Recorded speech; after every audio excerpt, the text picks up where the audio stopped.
બાયડમાં ગૌ ભક્તો અને સાધુ સંતો દ્વારા ગૌ માતાને રાષ્ટ્રમાતા જાહેર કરવા માટેની માંગણીનું આવેદન બાયડ મામલતદાર ઓફિસે આપવામાં આવ્યું। જો કે ઉનાળાની ગરમી વચ્ચે ગૌભક્તો માટે પાણી અને નાસ્તાની વ્યવસ્થા પણ ગૌભક્તો દ્વારા કરવામાં આવી હતી। કાર્યક્રમમાં મહિલાઓની પણ ઉપસ્થિતિ હતી। कुमारी श्यामा गोपाल नाम है हमारा।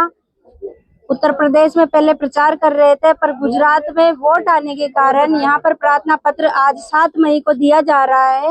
तो भारतवर्ष में जितने भी प्रचारक है जो गौ माता के लिए प्रचार कर रहे थे, सभी गौ प्रचारक अभी गुजरात में आकर गौ माता के लिए प्रचार करें और हमारी गौ माता को राष्ट्र माता या राष्ट्र धरोहर का पद दिया जाए।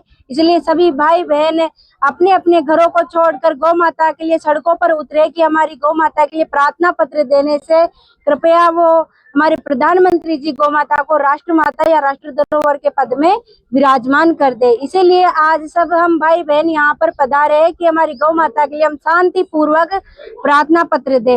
किसी भी प्रकार की नारेबाजी यहाँ पर नहीं की गई, बिल्कुल शांति पूर्वक सभी भाई बहन गौ माता के आनंद से कीर्तन करते हुए यहाँ पर पधारे हैं और शांति पूर्वक अंदर एसडीएम साहब तहसीलदार साहब को प्रार्थना पत्र देंगे, रिसीविंग लेके शांति पूर्वक यहाँ से चले जाएंगे। बोलिए गौ माता की गौ माता राष्ट्रमाता घोषित थाय एना माटे भारतभરના સાધુ સંતોએ આહવાન કર્યું છે। આજનો દિવસ આખા ગુજરાતમાં ગૌ સન્માન દિવસ છે। 7 મે આખા ગુજરાતના ખૂણે ખૂણે તમામ મામલતદાર ઓફિસે પ્રાર્થના પત્ર રજૂ કરવામાં આવે છે।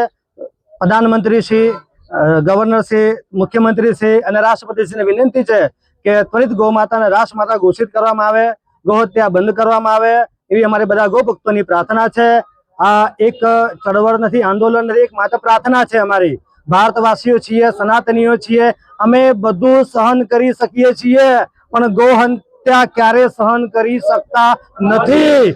એટલે બધા ગૌ ભક્તોની વિનંતી છે ત્વરિત આ મુદ્દે સંતોને સાંભળી અને ગૌ હત્યા બંધીનો કાનૂન આખા રાષ્ટ્રીય સ્તરે લાવવામાં આવે, કડક કાયદો બનાવવામાં આવે। રાષ્ટ્રહિત માટે જરૂરી છે, સ્વર્ણિમ ભારત બનાવવા માટે જરૂરી છે, ગૌ આધારિત खेती માટે જરૂરી છે, ગાયનું બચવું બહુ જરૂરી છે।